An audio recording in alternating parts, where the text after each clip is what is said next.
The coffee was cold, but I continued to hold the cup in my hands. The open veranda of my house overlooked the neat streets of Youngstown, where every lawn was mowed with precision. The sun had already risen high enough to warm the air to a comfortable temperature. 78 years old, and I still savor these moments of quiet every morning. My house wasn't the largest on the street, but I was proud of it. 2 stories high with a spacious front porch and a manicured garden in the backyard, the result of 50 years as a civil engineer. Bridges I designed are still standing all over the state of Ohio. Some of them I visit occasionally, like old friends. From the living room wall, Martha from our wedding picture looked up at me.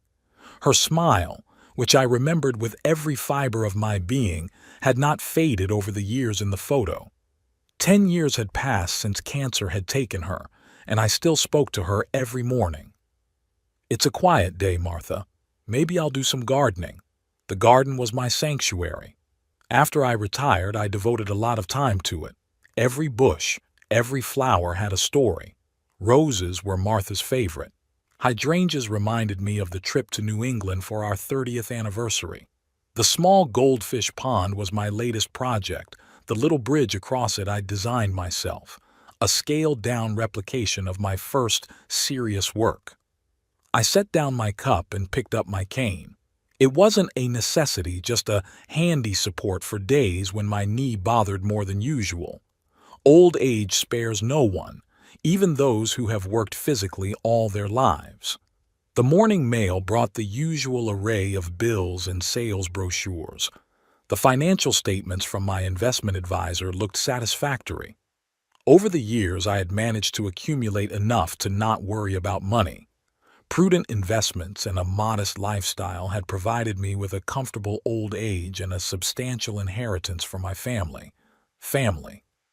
At that word, something clenched in my chest. Martha and I only had one daughter, Paige, and to be honest, my relationship with her had always been complicated. I remembered the day she was born, the moment those tiny fingers wrapped around my index finger. There seemed to be an unbreakable bond between us. But over the years, something went wrong. Perhaps I was too strict? Or was I working too hard, missing out on important moments in her life? Martha said I was too reserved with my feelings. Maybe Paige had never felt my love? The ringing of the phone interrupted my musings. Howard, my neighbor and longtime friend, was inviting me over for a weekend barbecue. Howard was one of the few people I kept in regular contact with. A former financier who now served on the board of directors of a local bank, he shared my love of gardening and good whiskey. "Father's Day is coming up," Howard reminded me at the end of the conversation. "Is Paige planning anything?" I sighed. I hadn't heard anything. "You should call her, Curtis. Don't wait for her to remember." I knew he was right, but pride kept me from making the first move. The last time we'd seen each other was at Christmas, an awkward dinner during which Paige and her husband, Vernon, exchanged meaningful glances when I dropped my fork or forgot what the conversation was about. They thought I was old and infirm, though my doctor claimed I was in great shape for my age, both physically and mentally. The memory of Vernon brought a bitter chuckle. My brother-in-law, the bank branch manager, always in an expensive suit and a smug smile. I had once hoped he would be the son I never had. Instead, he looked at me as a burden who would, thankfully, soon make room and leave an inheritance. The only bright spot in the family relationship was my granddaughter Ashlyn. At 23, she inherited Martha's best traits of kindness and sincerity. We rarely saw each other, but her weekend calls were the only ones I really looked forward to. Immersed in my memories, I didn't notice how the time flew by. The phone rang again, and this time it was Paige. Her voice, as always, sounded a little strained, like talking to me was an unpleasant duty. "Hey, Dad. How are you?" "I'm fine, Paige. Did something happen?" A short pause. Why does something have to happen for me to call? I didn't say anything. We both knew she rarely called for nothing. "Vernon and I were thinking," she paused. It's Father's Day on Sunday, and we wanted to take you out to dinner. It was unexpected. Father's Day usually went the same way as most holidays, with a formal card and maybe a brief phone call. Really? I couldn't hide my surprise. Yeah, we're having a little, family celebration. Ashlyn's coming too. Something in her tone made me wary. Over the years, I'd learned to recognize when Paige wasn't telling me the truth, but the thought of seeing my granddaughter outweighed my suspicions. Of course I'll be there. Thank you for inviting me. Oh, that's great. 5 o'clock. And Daddy. Her voice got a little softer. You don't have to bring anything. After the call, I remained sitting on the veranda looking at my garden. Maybe I'd been too harsh in my assessment. Maybe Paige really did want to mend relationships. People change, and maybe it was time for reconciliation. The rest of the day passed with the usual chores. I trimmed the hedge, checked the mail, and made myself a simple dinner. In the evening, I sat in my office going over financial documents. From my days at work, I was used to keeping everything in perfect order. My will had been drawn up 3 years ago and needed to be revised. I planned to leave the bulk of my estate to Ashlyn, not because I didn't like Paige, but because I knew she and Vernon were already well off. They had a big house, which, by the way, I'd helped them buy with a down payment, 2 cars, and steady incomes. Ashlyn was just starting out, and I wanted to give her a good start. But something told me that Paige and Vernon had already planned my inheritance. A few times I'd noticed Vernon looking at my house appraisingly, as if he were figuring out how much I could get for it. Then one day, I overheard Paige discussing Dad's money with a friend on the phone. The next morning I met Frank, a neighbor from across the street, on his morning jog. He stopped to say hello while I was picking up the paper. "Getting ready for the big day?" he asked, wiping sweat from his forehead. "What day?" "Father's Day is on Sunday. My kids have already sent gifts," he smiled. "The advantage of them living in other states, no mandatory dinners, just presents." I grinned. "And Paige took me out to dinner." Frank raised his eyebrows. "Really? That's unusual." "Why would you think that?" He hesitated. "It's just, I saw Vernon at the golf club last week. He was discussing some financial difficulties with someone. Pretty loud for a conversation like that. It was interesting. Vernon always gave the impression of a successful man with no financial problems." "Maybe it was work-related," I suggested, though my inner voice told me otherwise. "Maybe," Frank shrugged. "In any case, enjoy your family dinner. And happy Father's Day." Back at the house, I couldn't shake off a vague uneasiness. The sudden invitation, Vernon's possible financial problems, all added up to an unpleasant picture, but I decided to give them a chance. After all, this was my family, and I wanted to believe in the best. I walked over to Martha's picture. "What do you think, darling? Is it worth hoping for?" Her smile seemed to grow a little sadder. Martha always understood people better. She could see through the masks they wore. If she were here, she would know exactly what to expect from this invitation. The remaining days until Sunday passed in quiet anticipation. I cut my hair, gave my best suit to the cleaners, even bought a new tie. Despite all the doubts, part of me, that naive part of me that never gave up hope of restoring family ties, was excited about the upcoming dinner. Saturday night, I couldn't sleep for a long time. Thoughts of tomorrow were mixed with memories. I remembered Paige as a little girl sitting on my lap while I read her stories, how she would come running to me with broken knees and I would comfort her. When did everything change? When did that wall of alienation grow between us? Maybe tomorrow will be the beginning of a new chapter in our relationship, a day when old grudges will be forgotten and we'll be a real family again. Saturday morning was clear and warm. I woke up early, as I had gotten used to over decades of work. Old habits die hard, especially when you're in your 70s. My bedroom was flooded with sunlight streaming through the thin curtains. I allowed myself a few minutes to snuggle in bed before getting up and starting the day, which promised to be a busy one. Tomorrow was Father's Day, and I had unexpectedly received an invitation from Paige. Despite vague doubts, I decided that I should prepare for this visit properly. The first order of business was a gift for Ashlyn. The holiday may not be hers, but I always took advantage of any excuse to please my granddaughter. After breakfast, I headed into town.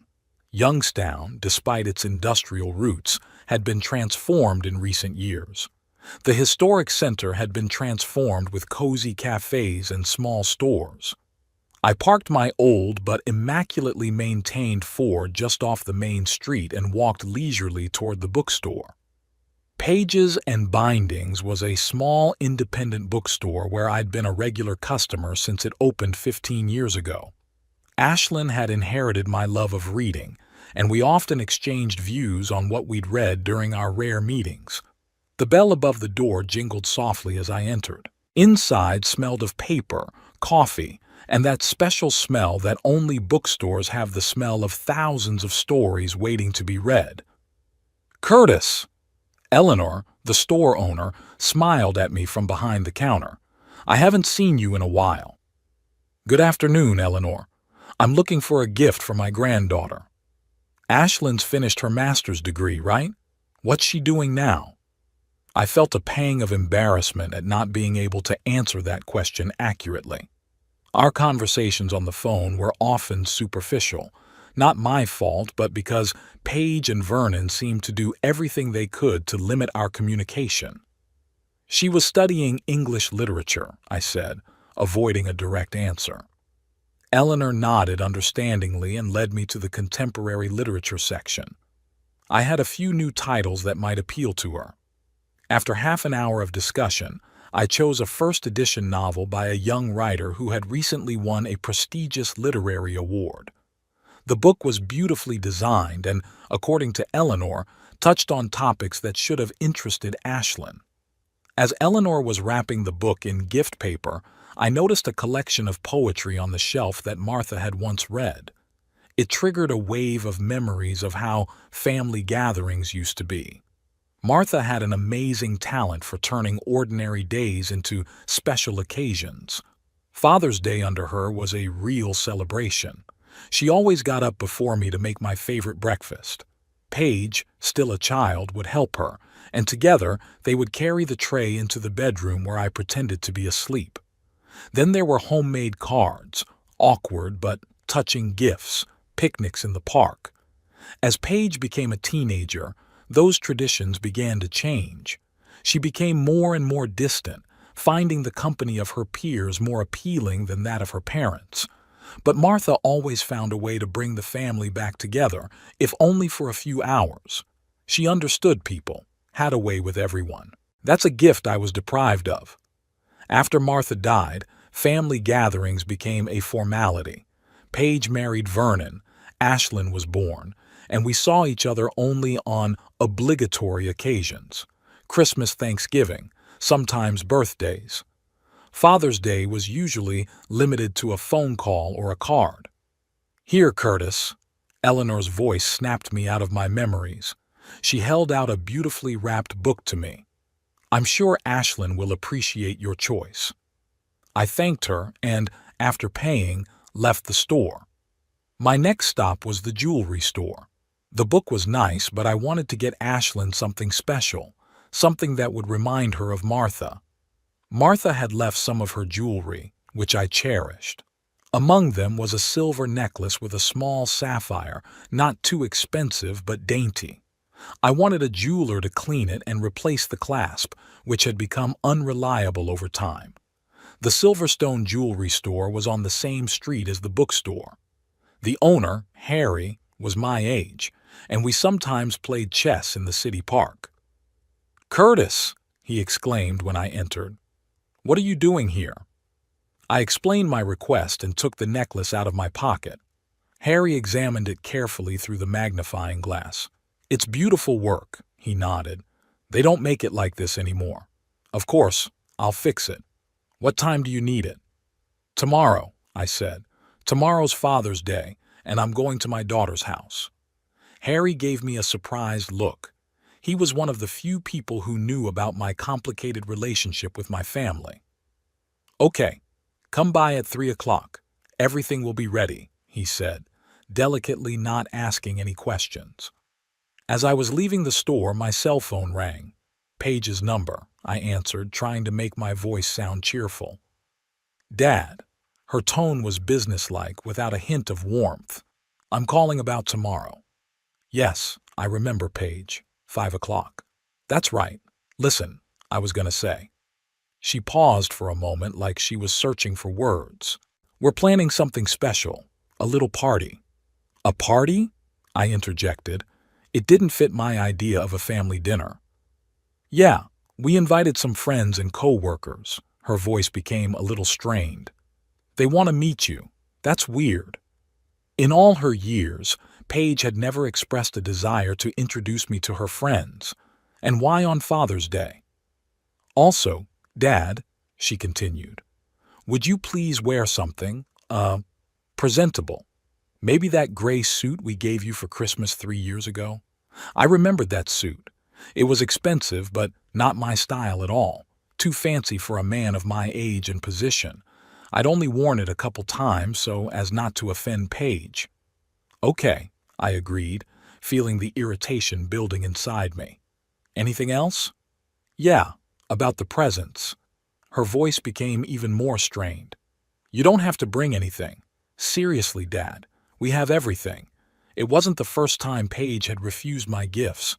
It was like accepting something from me meant she had to admit some kind of dependency. "I already bought a small gift for Ashlyn," I said firmly. "Dad, really? You shouldn't—" "Paige." My tone left no room for objection. "I have the right to give gifts to my granddaughter." There was a pause, then Paige sighed. "Okay, but nothing expensive, okay? And Dad—" She hesitated again. "Vernon would like to talk to you, alone, tomorrow. That's it." Things were starting to make sense now. "About what, if it's no secret?" "He'll tell me," Paige answered quickly. "It's, financial." Of course it was. What other question could Vernon have for me? It wasn't baseball he wanted to talk about. "All right, Paige. I'll see you tomorrow." I ended the conversation, feeling the good mood fading. The invitation, the special party, the upcoming conversation with Vernon, it was all adding up to a bad picture. Instead of driving straight home, I decided to stop by a small cafe near the center. I needed some time to gather my thoughts. Laura's Cafe was another one of my favorite places in Youngstown. It served the best apple pie in town and strong coffee that reminded me of the days of my youth when I worked building bridges and started each day with a thermos of the same strong drink. I had just placed my order when I heard a familiar voice. "Curtis?" What an unexpected meeting. Howard, my friend and neighbor, was standing at my table. He was dressed in a golf suit and looked like he had just returned from the course. "Howard." I nodded at the vacant chair across the table. "Would you like to join me?" He sat down, ordered his coffee, and turned to me with a conspiratorial smile. "Getting ready for tomorrow? I hear Paige is organizing something special. News travels fast in small towns." "Yeah, she invited me to dinner. Or a party, I'm not sure anymore." Howard took a sip of coffee and looked at me over the top of the cup. "You know, I probably shouldn't say this, but I've been waiting." Howard held a position on the board of directors of the bank where Vernon worked. If anyone knew about his financial affairs, it was Howard. "There are rumors in the bank," he finally continued, lowering his voice. "Nothing official, you know. But they say Vernon got into some risky investments, and not very successful." I wasn't surprised. Vernon was always looking to get rich quick, preferring risk to stability. "How serious?" Howard shrugged his shoulders. "I don't know exactly, but his department is under close scrutiny. And," he lowered his voice again, "some of the transactions are questionable." That was more serious. Questions in the banking world could mean anything from simple errors to financial fraud. Do you think that's why he wants to talk to me? I asked bluntly. Howard raised his eyebrows. He wants to talk to you? Well, it all makes sense now. He set the cup aside. Curtis, be careful. I know how much you love Ashlyn and I know you'd do anything for her. But don't let them manipulate you. I nodded. Howard was right. The last of my doubts were gone. The Father's Day invitation was definitely self-serving. Thanks for the warning, I said. I'll be on my guard. We talked a little more about more pleasant things, the upcoming golf tournament, the new exhibit at the City Museum, Howard's plans for his summer vacation. Then he looked at his watch and apologized. He had to get home.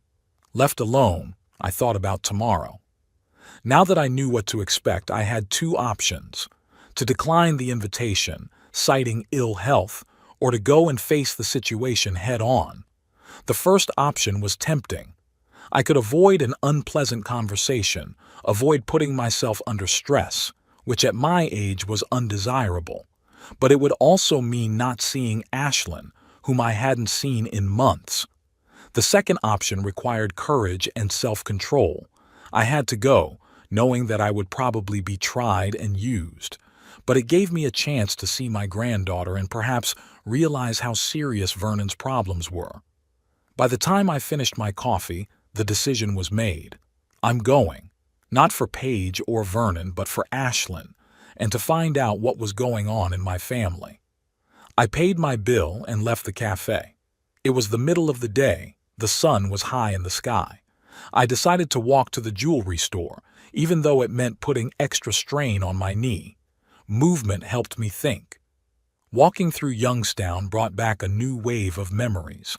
I remembered the town differently, bustling, full of life, with working steel mills employing thousands of people.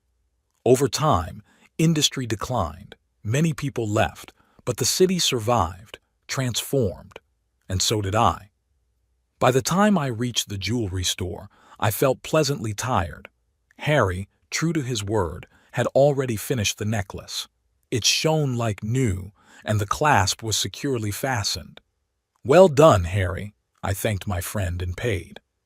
Your granddaughter will love it, he said. And Curtis. He hesitated. Good luck tomorrow. I nodded gratefully. In a small town, everyone understood without words.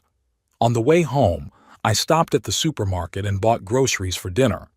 Despite the upcoming party tomorrow, I preferred to cook myself rather than order delivery, as many of my peers did.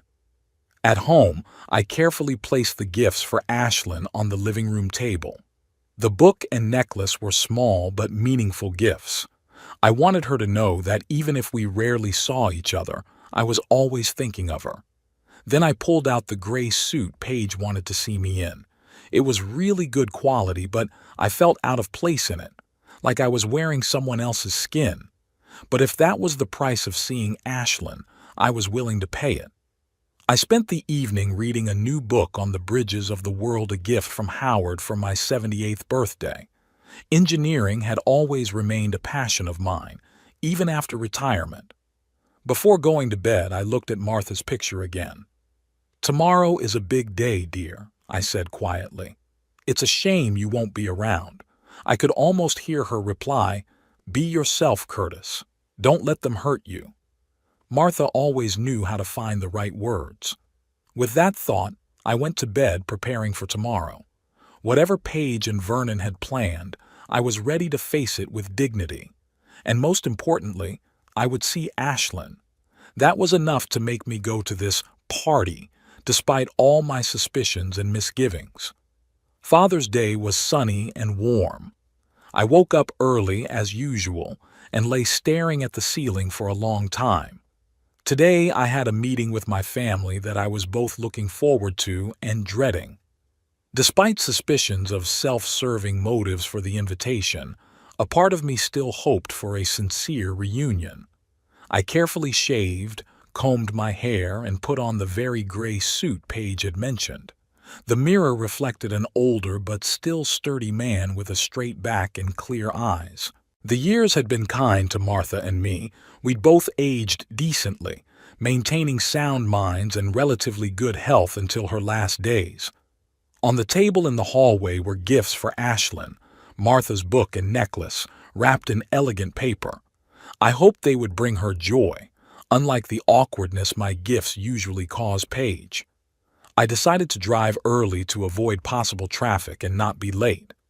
Paige and Vernon's house was in one of Youngstown's upscale neighborhoods, a large two-story mansion with a manicured lawn and an ornamental fountain. Whenever I went there, I had mixed feelings, pride in my daughter's success and bitterness at the fact that her material well-being only widened the gap between us. As I drove up to the house, I noticed an unusual number of cars parked along the street. It seemed like Paige had invited a lot more people than I had expected. A little party, as she put it, promised to be quite crowded. I parked at the end of the street since there were no spaces closer and walked slowly toward the house, holding the bag of gifts. My knee was a little sore, foreshadowing a possible change in the weather, but overall I felt fine. The door was opened by Paige herself.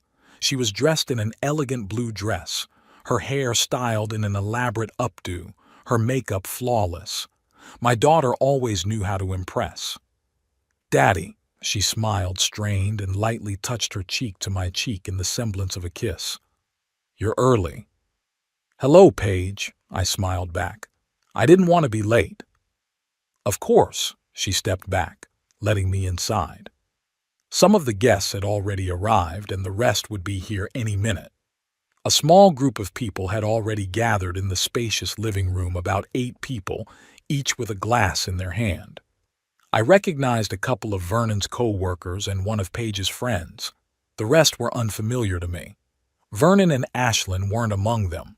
"Let me introduce you to my father, Curtis Barlow," Paige announced, and everyone turned in my direction with polite smiles. I nodded and mumbled the standard greeting. It was obvious that I hadn't made it to a family dinner but to a social gathering, and my status at this event was still unclear to me. "Paige, where's Ashlyn?" I asked as the guests returned to their conversations. "She hasn't arrived yet," my daughter answered absently, glancing around the living room with a critical eye. "Dad, could you help me? Vernon's out of town and the guests are starting to arrive." "Sure." I put the bag of gifts on the small table in the corner. "What do you need me to do?" "You see, Vernon and I were thinking—" Paige hesitated, which was unusual for her. "We're having about 30 guests, and we need help with parking.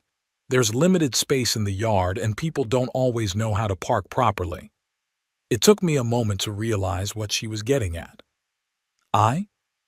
"So, we were wondering if you could, help with that?" She finally made up her mind. "Just point out where to park the car. Keep things neat." I felt something cold curl up in my chest. My daughter invited me to Father's Day to work as a valet at her party. "Paige," I began, trying to remain calm, "did you invite me to be a caterer?" She rolled her eyes, a gesture that had always annoyed me since she was a teenager. "Don't be so dramatic, Dad. I'm just asking for a little help. After all, this is a family event." Before I could respond, the doorbell rang. Paige threw me a pleading look. "Please, Dad, just an hour, no more." I held back the words I was about to say and nodded silently. I didn't want to start a scandal in front of strangers. Besides, I was still hoping to see Ashlyn. I spent the next hour in the driveway showing arriving guests where to park. Most of them gave me surprised looks. A gray-haired man in an expensive suit doing the parking lot attendant's job must have looked ridiculous, but no one said anything. Some even thanked me, mistaking me for a hired hand. When the traffic died down, I returned to the house, feeling tired and growing irritated. The living room and dining room were now full of people, loud conversations and laughter creating a buzz that gave me a headache. I finally noticed Ashlyn talking to a group of young people by the window. She looked beautiful, in a simple green dress, her brown hair loose, so much like Martha when she was young that my heart sank. I headed toward her, but was intercepted by Vernon. Curtis, my son-in-law, a tall man with a budding bald spot and an always smug smile, clapped me on the shoulder with a familiarity I'd never encouraged. "Glad you could make it." "Vernon," I nodded. "Interesting interpretation of a family dinner." He grinned, not noticing or ignoring my sarcasm. "One has to keep up with the times. Father's Day is celebrated in a big way these days. Thanks for your help with the parking lot, by the way. That was a big help." I was about to reply, but Vernon had already turned to a passing waiter with a tray of drinks. Yes, there was even a hired staff, but Paige preferred to use her father to do the rough work. "Wait a minute," I called out to my son-in-law. "Paige said you wanted to talk to me." Vernon turned around, his face frozen for a moment, then he strained a smile. "Yes, but not right now. Later, when the guests have dispersed. Family business, you know." With those words, he disappeared into the crowd, leaving me alone in the middle of the noisy party. I finally made my way over to Ashlyn. Her face brightened when she saw me. "Grandpa!" She threw herself around my neck with a genuine warmth that was so rare in this house. "I'm so glad to see you." "Me too, sweetheart," I hugged her, feeling some of the tension go away. "You look beautiful." "You too," she pulled back, looking me over. "That suit really suits you." We talked about her life after college, her plans for the future. Ashlyn was always easy to talk to me, without the strain that characterized my conversations with Paige. Before I could hand her the presents, Paige interrupted us. "Daddy," she came over with an empty tray. "Could you help in the kitchen? The waiters are running out of time to serve drinks." Ashlyn gave her mother a puzzled look. "Mom, really? Grandpa is a guest, not an attendant." "Ashlyn, stay out of this," Paige said. "The adults are talking." I saw my granddaughter tense up, but she didn't say anything. "It's okay, Ashlyn," I said calmly. "I don't mind helping." I took the tray and followed Paige into the kitchen where a set of champagne glasses was waiting for me. "Take these out, please," Paige said in an unapologetic tone. "And be careful. These glasses are crystal, and they cost a fortune." I silently took the tray and walked back into the living room. Humiliation burned inside me, but I didn't let it show. Many years on the job had taught me to hide my emotions when necessary. For the next 2 hours, I worked as a waiter at my own daughter's Father's Day party, serving drinks, cleaning up empty glasses, even helping with serving appetizers. Ashlyn tried to intervene a few times, but Paige sent her off with some errand each time. By 6 p.m., the guests had moved into the dining room where a sumptuous table was set. I expected to be allowed to join them now, but Paige directed me to a small table in the corner where an older woman was already seated. Vernon's aunt, as I remembered. "You'll stay here," Paige said, as if doing me a favor. There weren't enough seats at the main table. I glanced around the spacious dining room where I could easily fit a few more people, but I didn't say anything. Ashlyn sat far away from me between 2 young men, looking unhappy. The dinner was an atmosphere of intense merriment, the kind of strained laughter and loud talking that characterizes corporate parties. I ate in silence, exchanging occasional phrases with my neighbor, who seemed as unhappy with her situation as I was. After dessert, Vernon stood up with a glass in his hand. "Friends," he began, and the murmur of voices died down. "I want to thank everyone for coming to share this special day with us Father's Day." I felt hope welling up inside me. Maybe this day was about me after all. Maybe Vernon would say something warm now, and all this humiliation would turn out to be part of some strange plan. "Fathers play an important role in our lives," Vernon continued. "They teach us how to be strong, how to be successful, how to overcome difficulties." He raised his glass in my direction, and I nodded slightly in response. "And today, I want to tell you a story about my father." Vernon smiled, and something in that smile made me wary. "A story about the importance of retiring in time to recognize that your time has passed." A chuckle ran through the room. I stiffened, feeling the blood drain from my face. You all know Curtis, Vernon waved in my direction. My beautiful wife's father, former engineer, and, let's just say, a good example of what happens when a man holds on to the past too long. The laughter was louder now. I saw Ashlyn straighten up, her face pale. Last Christmas, Vernon continued, getting into the swing of things, Curtis tried to explain to us why the bridge he'd designed 40 years ago was still standing. And you know what the funny thing is? He forgot the name of that bridge. That was a lie. I never forgot the names of my bridges. I could tell the story of every one of them in great detail. And last week, Paige interjected, coming up beside her husband, Dad called me 3 times to ask me when Father's Day was. 3 times in one day. Another lie. I hadn't called Paige in weeks before her invitation. But we love him, Paige faked a doting smile, even with his peculiarities. The guests laughed, some throwing sympathetic glances at me. I sat as still as a statue, not letting a single emotion show on my face. So tonight, Vernon raised his glass higher, I drink to all the fathers who know when it's time to hand over the reins to the younger generation. And to those who take care of their parents, no matter what, Paige added with fake modesty. Everyone raised their glasses except for me and Ashlyn, who stood up abruptly. This is disgusting, she said loudly, and the room fell silent. You invited Grandpa to Father's Day, made him work as a servant, and now you're making fun of him?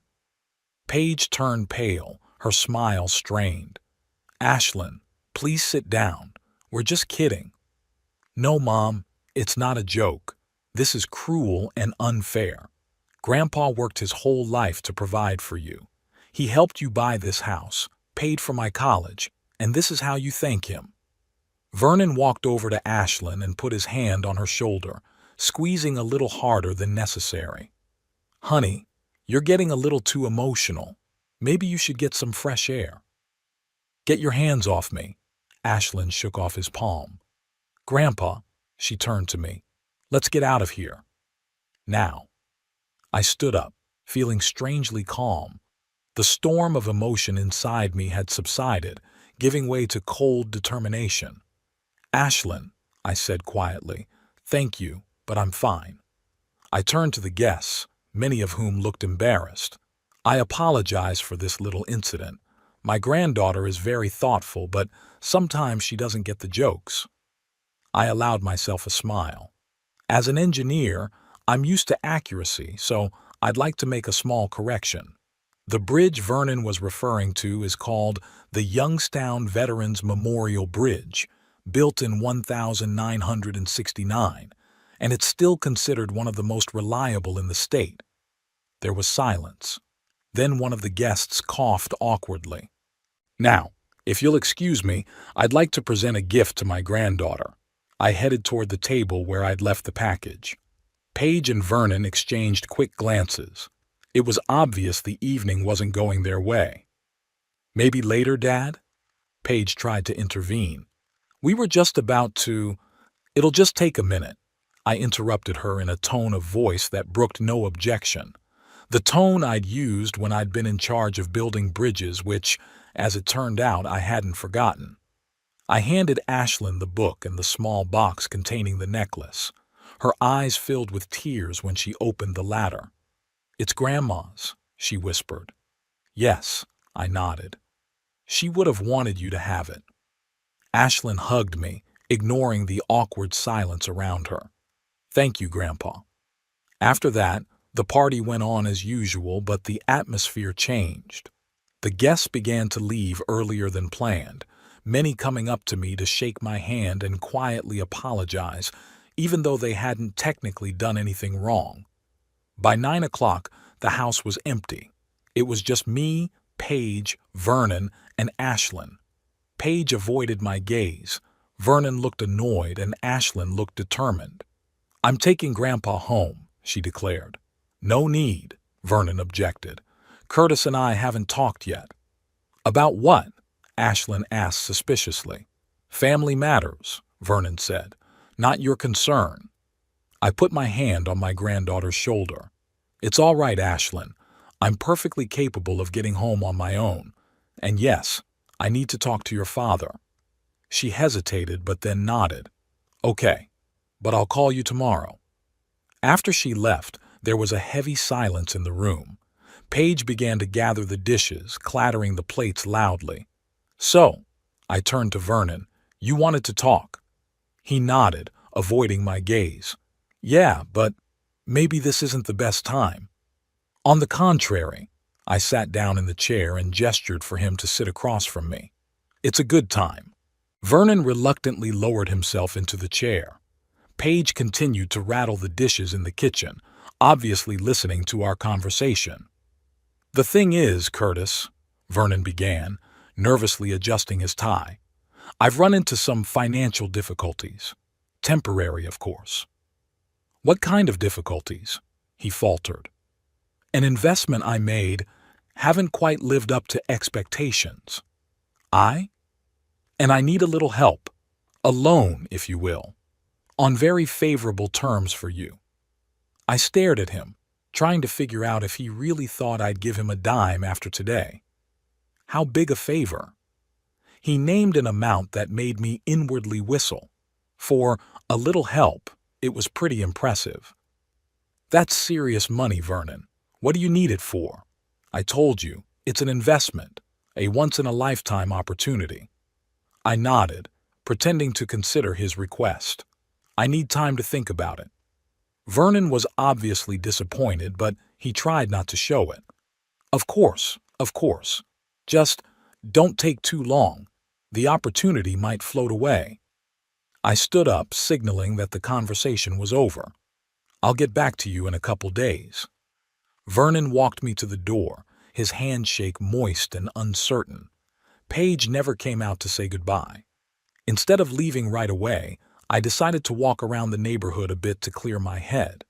The humiliation I'd experienced today needed some reflection. So did Vernon's financial problems. I walked down the quiet street, enjoying the cool evening air. When I got back to my car, I noticed that the light in Paige and Vernon's house was still on in the second-floor study. The window was ajar, and I could hear Vernon's voice, harsh, agitated. I hadn't intended to eavesdrop, but his next words pinned me in place. I tried, damn it, he was saying to someone on the phone. The old man didn't bite. Maybe he suspected something. Pause. No, I can't get that money out of the bank. After the audit, I'm already suspected. If I take any more, I won't just be fired, I'll go to jail. Another pause, then Vernon spoke more softly, and I had to strain to hear. Yes, the scheme still works, but we need more capital. 3 more months and we'll be in the black. Just find me that money and I'll pay it all back with interest. At that moment, I heard Paige's voice asking who he was talking to, and the window closed. I stood still, thinking about what I'd heard. So, Vernon wasn't just having financial difficulties. He seemed to be involved in some kind of illegal scheme, and he wanted to use my money to get out of the hole he dug himself. At that moment, something in me changed. The cold rage I'd been holding back all evening turned to steely determination. They'd humiliated me on my own holiday, used me as free labor, ridiculed me in front of strangers, and now they were trying to drag me into their dubious affairs. That's enough. It was time to put an end to this. I got in the car and started the engine, a plan of action already forming in my head. A plan that would put an end to the disrespect and manipulation. A plan that would make Paige and Vernon realize that their actions had consequences. I've built many bridges in my long life. Now, it was time to destroy the bridge that bound me to people who didn't deserve to be called family.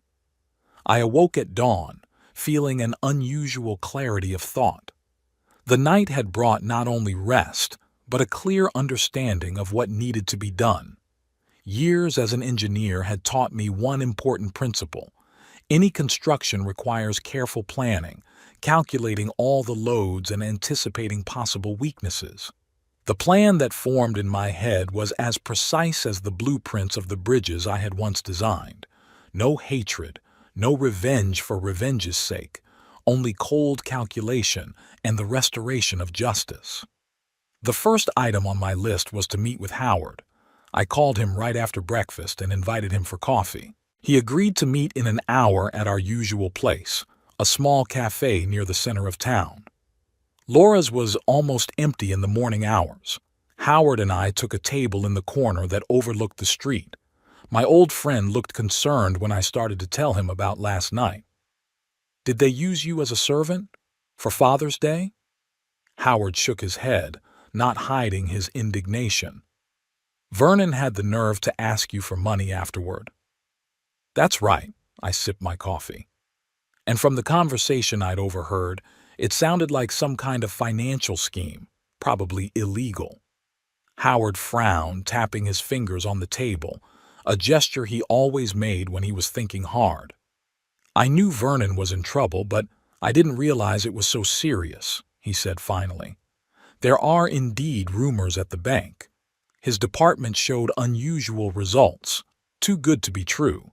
This has attracted the attention of the auditors." "I need your help, Howard." I leaned closer. "Not for myself, but for Ashlyn. She's the only one in this family who deserves protection." Howard raised his eyebrows. "What are you up to, Curtis?" "Nothing illegal," I assured him. "I just want to make sure that if Vernon's involved in something dirty, he doesn't get away with it, and that my money wouldn't be used to cover up his schemes." Howard looked at me for a long moment, then nodded slowly. "I'll see what I can do. After all, I'm on the board of directors for a reason. If there's something fishy going on, we need to know." We agreed that Howard would gently bring up the issue of Vernon's department review at the next board meeting, not naming specific names but directing attention in the right direction. After meeting with Howard, I headed to my attorney's office. Harris Fleming had handled my cases for over 20 years and was one of the few people I trusted completely. Harris's office was in an old building downtown. His secretary, Mrs. Benson, smiled welcomingly when she saw me. "Mr. Barlow, what a pleasant surprise. Mr. Fleming's busy right now, but he'll be back in 15 minutes. Will you wait?" "Of course, Mrs. Benson." I sat down in a comfortable chair in the reception area and picked up a magazine from the table. Exactly 15 minutes later, the door to Harris's office opened and an elderly man came out. Harris saw him out and smiled broadly when he saw me. "Curtis, I didn't expect to see you. Something urgent?" "I need to make changes to the will," I answered simply. Harris's face became serious. He invited me into the office and closed the door tightly. "What's wrong?" he asked when we sat down. "Is there a health problem?" "No, there's nothing wrong with my health. It was just time to reconsider some decisions." I explained my new wishes to Harris, to exclude Paige and Vernon from the will entirely, leaving all of Ashlyn's assets and savings, with the stipulation that she would have access to the inheritance only when she reached the age of 30. Until then, everything would be administered by a trust under the direction of Harris himself. "Quite a radical change," the lawyer remarked, making notes. "May I ask what was the reason?" I briefly recounted last night and my suspicions about Vernon's financial dealings. "I understand," Harris nodded. "I'll prepare all the documents. But let me give you some advice as a friend, not just as a lawyer. Don't make hasty decisions on emotion." "I'm not emotional, Harris," I replied calmly.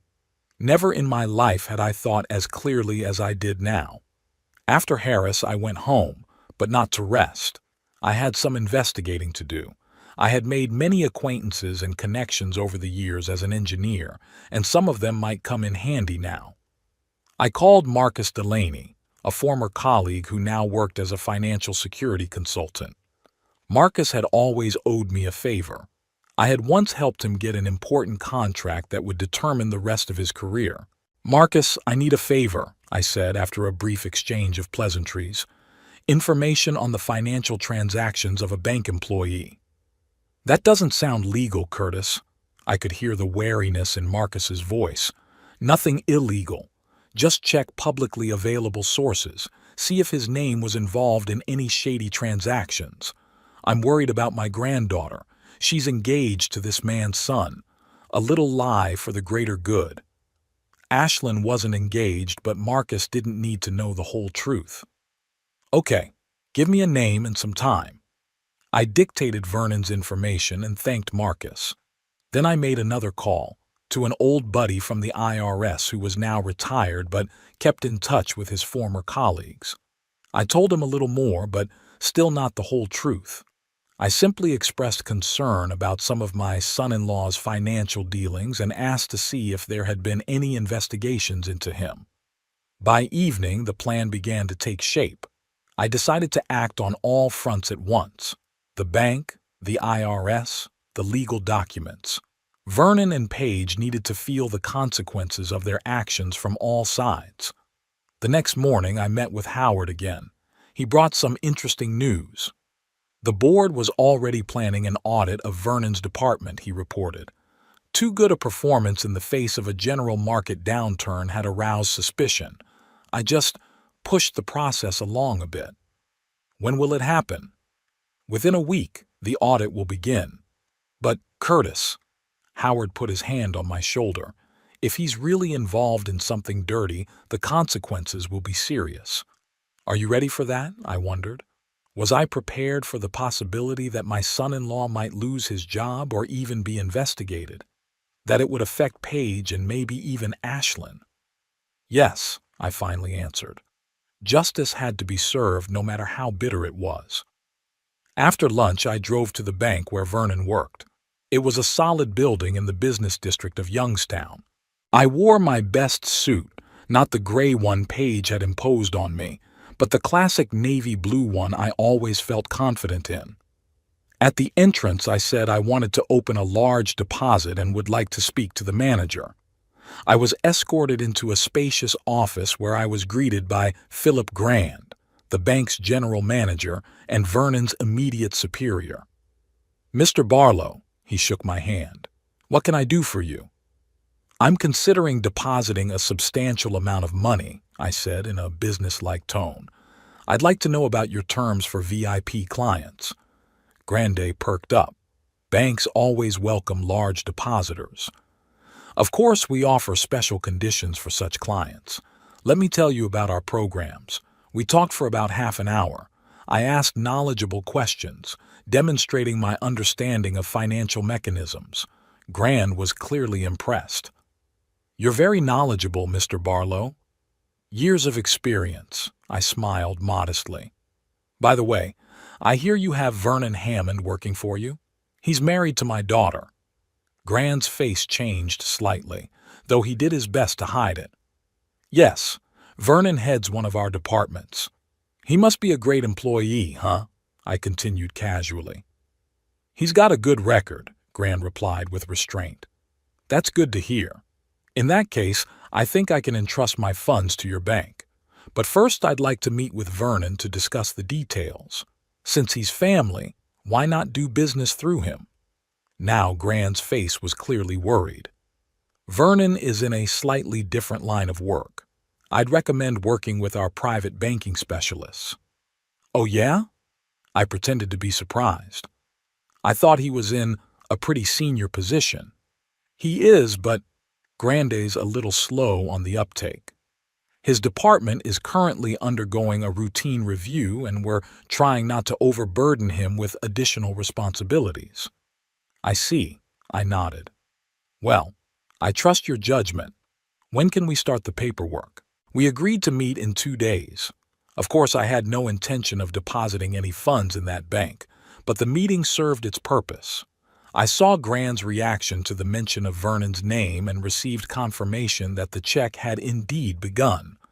Leaving the bank, I accidentally ran into Vernon in the lobby. His face expressed extreme surprise and alarm. "Curtis, what are you doing here?" "Financial matters," I answered calmly. "I was just talking to Mr. Grand about the possibility of placing some funds in your bank." Vernon turned pale. "You didn't tell him anything about me?" Only that you're my son-in-law, I shrugged. Why? Shouldn't have mentioned it? No, just... He looked around nervously. It's not a good time for new clients. Internal reorganization, you know? I totally understand, I patted him on the shoulder. I won't keep you. By the way, about that loan you were talking about, I'm afraid I have to decline. My financial policy doesn't allow for family loans. Too much trouble later. Vernon's face turned ash gray. He mumbled something unintelligible and hurried away. When I got home, I sat down at my computer and drafted an anonymous letter to the FDIC. In it, I outlined the facts I knew and my suspicions about Vernon's financial dealings, not forgetting to mention the overheard telephone conversation. The letter was dry, businesslike, without emotion, just information that might be of interest to the regulatory authorities. After sending the letter, I pulled out of the safe a folder with the deeds to Paige and Vernon's house. Little did anyone know, but legally, I owned the house. When they bought it, they didn't have enough credit history to qualify for a favorable mortgage. I made a down payment and deeded the house to myself, with a verbal agreement that I would later remortgage it to them. Paige and Vernon made monthly payments to me, which I then transferred to the bank against the mortgage. Over the years, I had somehow forgotten about this arrangement. They had been paying faithfully. I had been faithfully transferring the money to the bank, and everyone was happy. But now I decided to exercise my legal right. The next day I met with Harris again. We discussed the situation with the house and he suggested a few options. Legally, you have every right to dispose of the property, he said, but there is a moral issue. The moral side was crossed when they humiliated me in front of strangers, I replied. I'm not going to throw them out on the street immediately. I just want them to realize that everything has a price, including disrespecting their parents. Harris sighed but didn't argue. He prepared the necessary documents for the sale of the house, which I could use at any time. That same day, Marcus called. His voice sounded excited. Curtis, I found something interesting. Your bank teller is involved in some questionable transactions. Nothing overtly illegal, but there are indications of manipulation of records, perhaps to hide losses or create the appearance of success. How serious is this? Serious enough to cost him his career if word got out to the bank's management. I thanked Marcus and asked him to send all the information in an official form to Howard. As a member of the bank's board of directors, he was authorized to receive such information.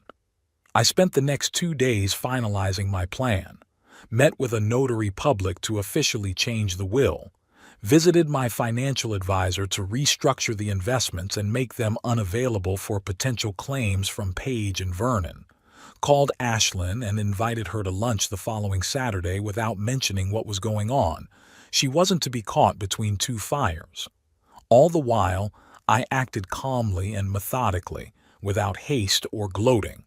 It wasn't revenge in the usual sense of the word. Rather, it was a rebalancing, a correction of the warped structure that our family relationship had become.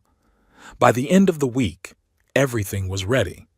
The will had been changed, the letter to the FDIC had been sent, the paperwork for the sale of the house had been prepared, the bank audit of Vernon's department was in full swing. All that was left was to wait for all these lines to converge at one point. Saturday morning, I got a call from Howard. Curtis, his voice sounded serious. It started. The board has received the auditor's report.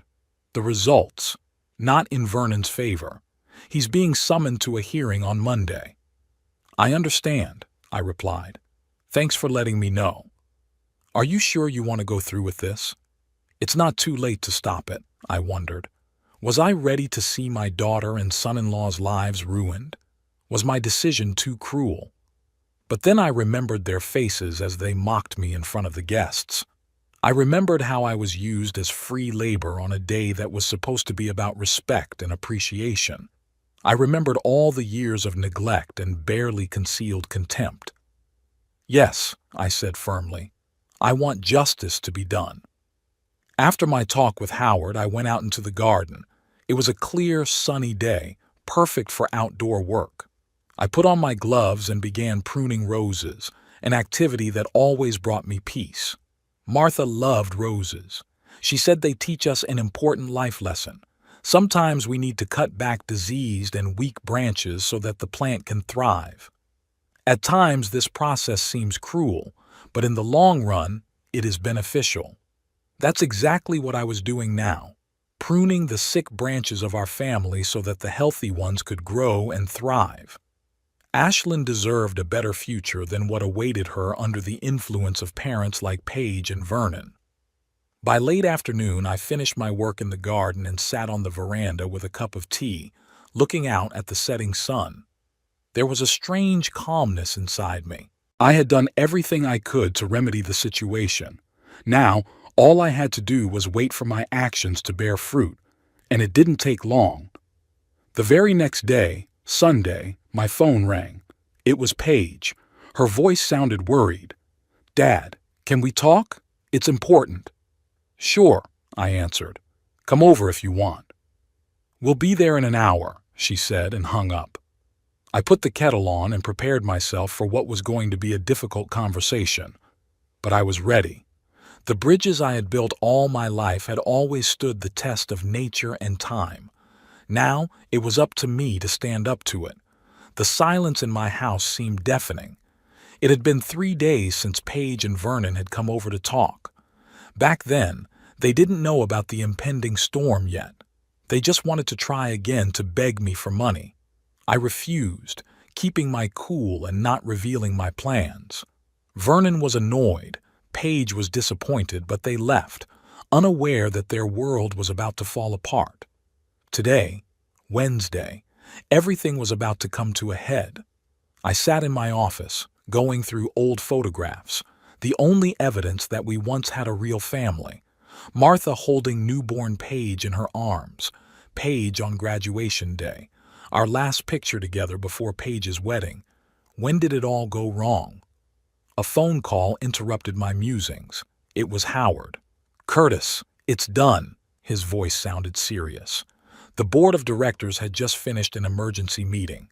Vernon has been suspended pending the outcome of the investigation.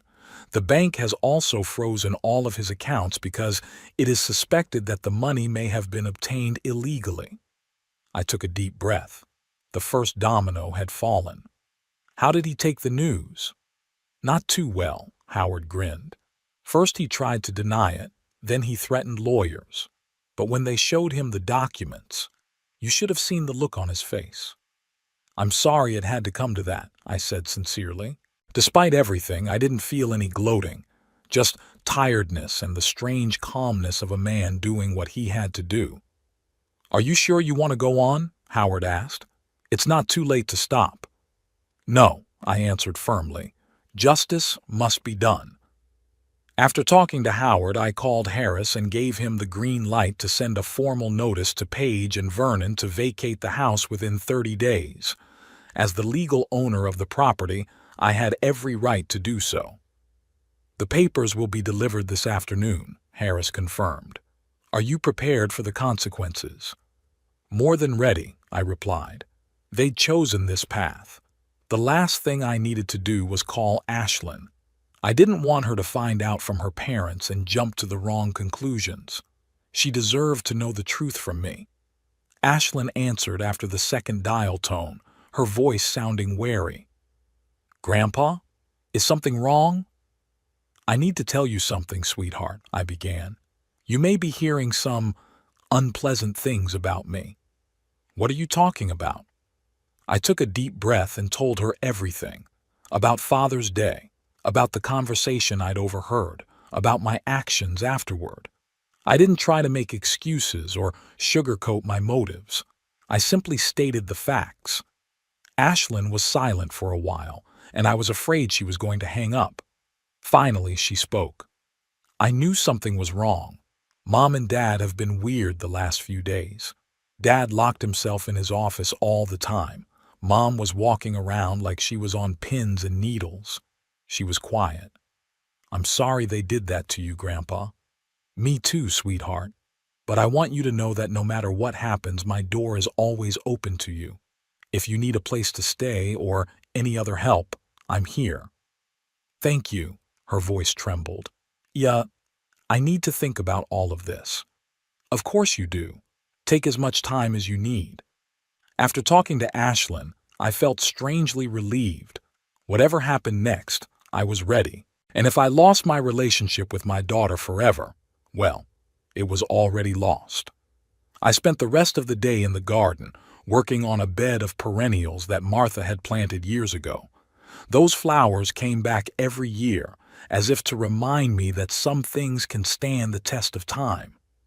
That evening I was sitting on the veranda with a book when I heard the sound of a car pulling up.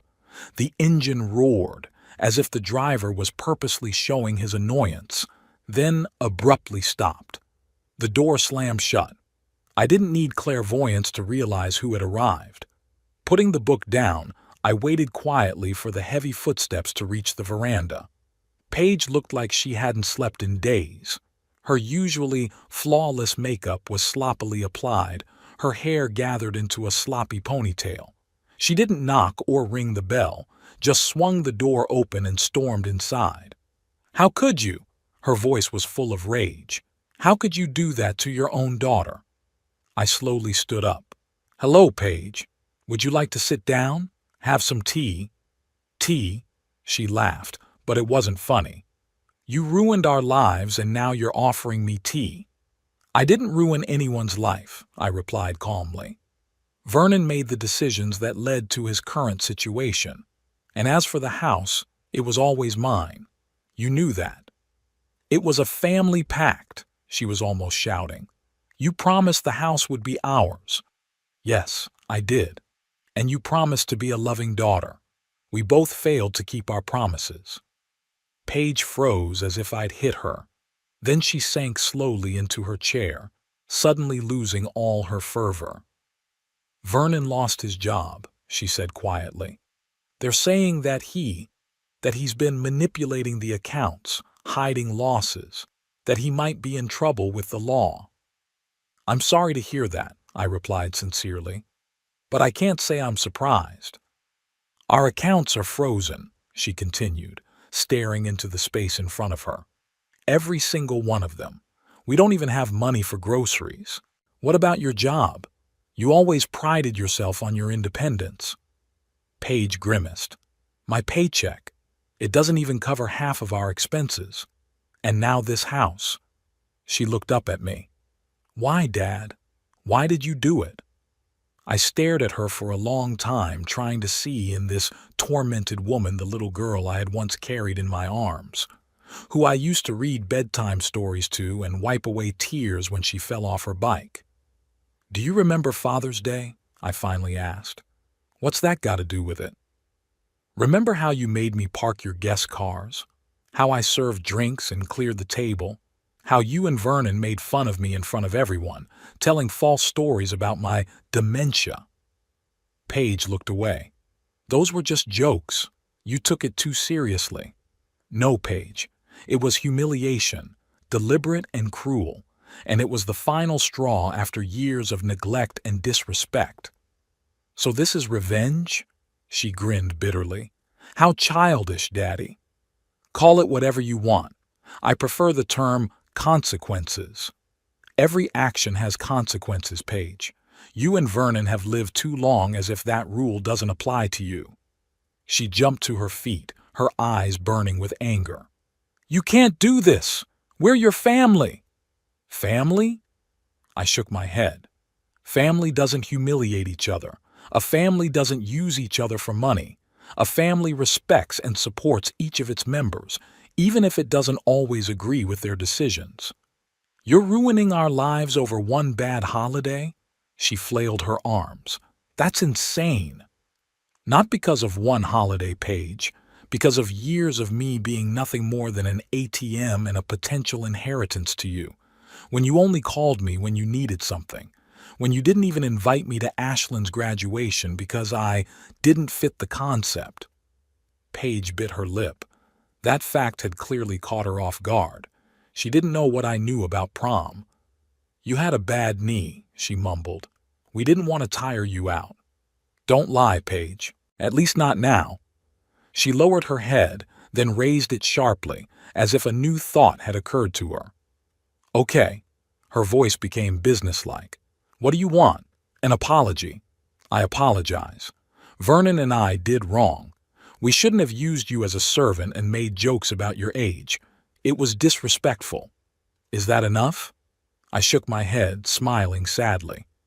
You still don't get it, do you? This isn't about apologizing, Paige. It's about genuine remorse and a change in behavior. And you're only apologizing because you're in a difficult position and need my help. She gritted her teeth, clearly holding back her anger. What do you want, Dad? Just say it. I don't want anything, Paige. What's done is done. Vernon will be held accountable for his financial shenanigans. You'll have to vacate the house. My will has been changed. You and Vernon are no longer in it. Her face has gone pale. You disinherited us? I have. Everything will go to Ashlyn when she reaches the age of 30. Until then, the trust will manage everything. You can't do that, she raised her voice again. We'll challenge it in court. We'll prove you're incompetent. You can try, I shrugged. But my lawyer made sure the paperwork was impeccable. Besides, it's hardly worth it for your husband to draw additional law enforcement attention to himself in his current situation. Paige looked at me like she was seeing me for the first time. Maybe she was. Maybe it was the first time she saw me not as a source of money or a burden, but as a man who could stand up for himself. What shall we do? She asked at last, and for the first time there was something like real desperation in her voice. We have no money. There won't be a house soon. Vernon could go to jail. I sighed. Despite everything, she was still my daughter. Part of me wanted to reach out, to give her another chance. But the other part knew. If I did that, nothing would change. They would see it as weakness and continue to manipulate me. You're going to have to start over, Paige. Find a place to live within your means. Maybe get an extra job. Do what millions of people do every day. Live within your means. You're really going to leave us with nothing? Her voice was shaking. Your only daughter? Not nothing, Paige. You have a job. You have an education. You have health and experience. That's more than most people have. She was silent for a long, long time. Then she asked quietly, What about Ashlyn? You got her into this war. Ashlyn can move in with me if she wants to, I answered. I have plenty of room. I'll pay for the rest of her education and help her get back on her feet. She is the only one in your family who has always treated me with genuine respect and love. Are you trying to turn my daughter against me? Paige's voice was back to an angry tone. No, Paige. I'm just offering her shelter from the storm you and Vernon have brought upon yourselves. The decision is hers to make. Paige stood up. Her shoulders slumped as if a huge weight had been placed on them. You're going to regret this, she said, but her voice was no longer as confident as before. When you're alone in that big, empty house, you'll regret it. Maybe, I agreed, but I'd rather be alone than in a fake relationship based on self-interest and manipulation. She headed for the door, then stopped and turned around. You know, Mom would never have approved of what you did. It was a final blow calculated to hurt, and it hit the mark. I felt something tighten in my chest at the thought of Martha. You're right, I said quietly. She was better than me, kinder, more tolerant. She probably would have given you another chance. I looked Paige straight in the eye. But she would never have approved of the way you treated me all those years ago. Paige didn't say anything back. She just turned and walked out, slamming the door. I remained standing in the middle of the living room, listening to her car engine start, the tires rustling on the gravel of the driveway as the sound gradually faded into the distance. Then I went to the window and stared out at the empty street for a long time. Martha was looking at me from the picture, and I thought I saw understanding, not judgment, in her eyes. She always said that sometimes you have to make hard decisions for the long-term good, that sometimes you have to let go of something in order to gain something else. Today, I let go of the illusion of a family I never had, and in a strange way, it brought me peace rather than bitterness. I didn't know what tomorrow would bring. Perhaps Ashlyn would decide to stay with her parents. Perhaps Vernon would escape the serious consequences of his financial shenanigans. Maybe Paige would find a way around my legal maneuvers. But none of that mattered in this moment. For the first time in years, I felt free. Free from manipulation, free from guilt, free from the constant need to conform to other people's expectations, free to be myself. Curtis Barlow, 78 years old, a former civil engineer, a man who spent his life building bridges to connect the banks of rivers, but never got around to building a bridge to connect him to his own daughter. And that was okay. Not all bridges can or should be built. Some faults are too deep, some currents are too strong. Sometimes it's better to recognize that and move on. I returned to the veranda, sat in my favorite chair, and cracked open a book. The evening was quiet, the air filled with the scent of blooming roses. Somewhere in the distance a bird sang. Life went on, and it was still beautiful no matter what. And if Ashlyn decides to accept my offer, if she wants to stay here, to start a new chapter of her life without the shadow of parental manipulation, well, my doors will always be open to her. But it would have to be her decision, her choice. I wasn't going to force or manipulate anyone like they had done to me. I turned the page of the book, but my thoughts were far away. I was thinking about the bridges I had built in my life, about the people who crossed them every day without even thinking about the person whose calculations and plans made it possible, about how sometimes the most seemingly sturdy structures turn out to be the most vulnerable if the foundations aren't laid correctly. A family is also a kind of bridge, and ours, unfortunately, was built on the sand of deceit and self-interest. No wonder it has not stood the test of time. But perhaps it's not too late to build a new one, with Ashlyn, on a solid foundation of sincerity and mutual respect. A bridge that will withstand all storms and floods. Time will tell. In the meantime, for now, I just enjoyed the peace I'd been denied for so long. The peace of a man who had finally found the strength to say, enough, and take his life into his own hands.